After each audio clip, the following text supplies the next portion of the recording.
Hey YouTube, it's Tanya, VSG Tanya 2011. I'm coming in with my week 45 update from my VSG surgery. I'll start with the numbers, not that there's anything really great to report. Before my pre-op diet, I was 272.8. My day of surgery, November 17, 2011, I was 255.6. And last week I was 167.2, and this week I'm 167.8, so I'm up 0.6. I had another one of those weeks, excuse me, where I was down in the beginning of the week up until yesterday, and then this morning I woke up and I'm up. But you know what? I'm not even worried about it. I got a lot of medical things to kind of talk about, because yesterday I had my 10-month appointment with my surgeon, which I think it's my last appointment with him. I think I'm basically released now. I don't have to go back unless I want to go back. But it went really well. Basically, you know, I'm at goal. You know, they ask me, are you at your goal? And so, yeah, I basically said, yeah, for the most part I am. I said, I'd like to get to 159, but I'm really happy with where I am. And they, you know, were totally agreeable to that. And that's what I like about my surgeon's office, is that they don't make you feel like you have to get to a specific number. It's really up to you. And so, I talked to him about my weak spells and described exactly what I've been experiencing. And Karen, my surgeon, Dr. Balat's nurse, said that's low blood sugar. And I don't know if I told y'all, or maybe I hadn't got it.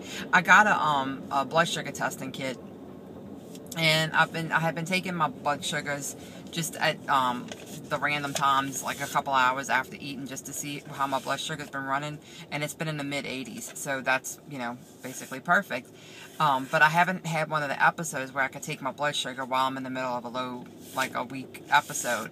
And so she said probably if I was able to take my blood sugar, then I'm having low blood sugar. She said all the symptoms lead to low blood sugar. And Dr. Balat said that that's really a normal thing for normal people. But I guess I'm not really eating like a complete normal person, because I still eat, you know, pretty low carb. And, you know, I said I noticed it happened a lot more on the weekends than during the week. And it's probably because during the week I'm on more of a set schedule of eating. I eat definitely like every 3 hours, and so it's keeping my blood sugar more at a level, you know, flow. Where on the weekends I might be kind of random, and I eat things that are different than what I normally eat during the week. And so, you know, it's just something I'm going to have to just try and figure out and watch. So, whatever. And then I talked about my leg cramps, and that I started taking not only one potassium supplement, but I take 2 potassium supplements every day, one in the morning and one in the evening. And my leg cramps have all but stopped like that. I had like a little episode the other morning, but it's not like every night like it was. And so last night I went and looked in my FitnessPal, because I track everything I eat in my FitnessPal, and I realized I do not get hardly any potassium from what I'm eating. Even on the days when I eat a half a banana, I'm still getting a fraction of what I should be getting. And so I spent a lot of time last night looking up high potassium foods, but I don't know, some of the things I just don't eat, and some things it's like in a baked potato with skin. Well, I am not going back to baked potatoes, because that was one of my weaknesses. And like a lot of different fruits, but they're all high in sugar. So I'm just gonna keep taking my potassium. Karen, Dr. Balat's nurse, called me a little while ago and said that, so anyway, so they sent me for blood work to check my potassium, just to make sure it wasn't like dangerously low. And she called me just now, right before I left the office, and said that it's not dangerously low, that the normal scale is 3.5 to 5.2, and I'm 4.7 with taking my 2 supplements a day. So she said just keep taking the supplements, because obviously my body needed it. So that's what I'm going to do. Because I just don't think I could eat enough or a large variety of food to get all my potassium from food. So anyway, that's that. Then the other thing I talked to him about is the fact that I haven't had a period, and it'll be 6 months on the 1st. And you know, cleared that I definitely was not pregnant. You know, I had a tube ligation several years ago, so that's not an issue. And they said I probably should talk to my OB about it, because the last time I went to my OB, I think I had maybe missed 2 periods at that point, and you know, she had said then it was definitely due to my weight loss, the rapid weight loss. But they said that since it had been almost 6 months, I should follow up with her. So I called my OB today, and she called me back, and we talked about it, and she said you really shouldn't go more than 3 months without a cycle. It's not healthy, because I guess the lining of your uterine wall, like, it can just continue to build and build and build, and then you can have a big problem. So she likes to see, you know, people have a cycle at least once every 3 months. So she's ordered a prescription for me. I have to pick it up this evening. Hold on, I wrote down the name of it. Prometrium. It's something that'll bring down your period. So I have to take it 2 pills every night for 10 nights, and then she said about 7 to 10 days later I should get my cycle. If I don't get it then, I need to call her, and she's going to order labs, and I don't know, I guess I'll test my hormones, I don't know, to see what's going on, why I'm not getting a cycle. But you know, I think that this will bring it down, because I'm not like hurting or anything. But I don't know. We'll see. So, but I'm kind of glad I'm getting all these little medical things resolved, or at least addressed, not necessarily resolved, but addressed, and I'm not just letting it go. So that's, okay, so back to my doctor's appointment.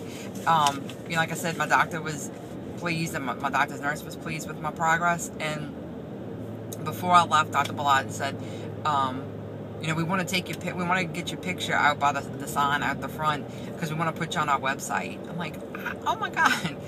I would have fixed my hair a lot cuter that day if I would have known I was going to have my picture taken, but they did. They took my picture in front of the sign outside their office, and they asked me to send in a before picture. So I sent in the before picture, and I sent in a little collage thing I did of like before and after, a couple of pictures, and then I gave them the link to my YouTube site just in case, you know, they wanted to share it with anybody, you know, whatever. But it was a really good visit. I felt high as a kite when I left there, because I just felt like validated again, and that I feel successful. You know, I mean, I felt successful before, but it's nice when your surgeon's office acknowledges that too, you know.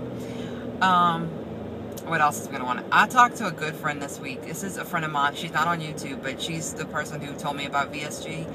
And we were talking about,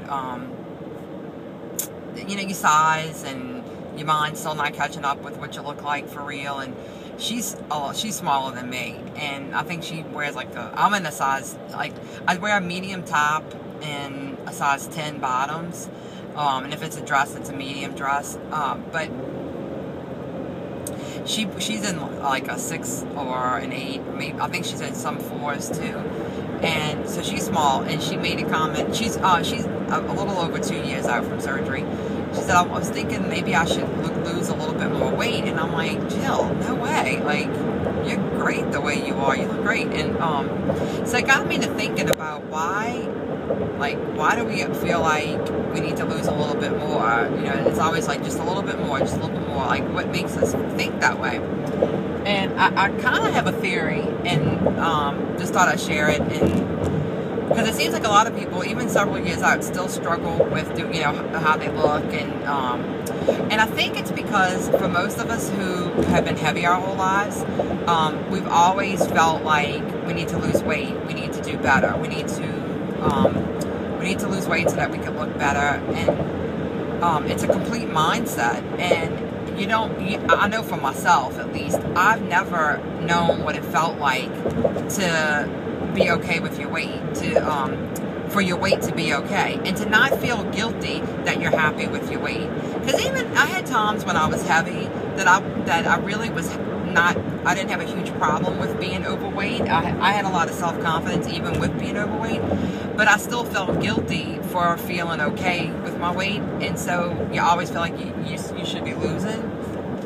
And I think it's so hard to shake that feeling that it's okay to be okay with your weight. Does that make sense? And I think it's something that it's not something that you can just turn off, that you can say, oh, I'm at goal and I look great. And, like, you feel guilty saying that you think you look good because you feel like you're being conceited or something. And not that I think I'm skinny. I don't think I'm skinny. I think I'm healthy now. And, I'm still trying to shift my mindset to the not... But the goal is to be healthy, not to be a number,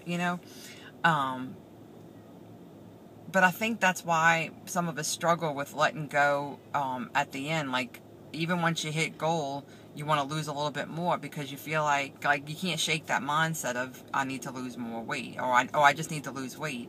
Because we've just been so conditioned for years and years and years to feel like we need to lose weight. So I just thought that was interesting. And I know a few people who are a few years out have done videos recently on, just talking about being okay with your body, and I just, thought this might help somebody. So anyway, I've gone over 11 minutes. Sorry, y'all.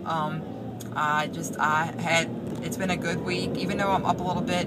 I think there's going to be a little fluctuation at the weight that I'm at now, and I'm going to go up and down here and there.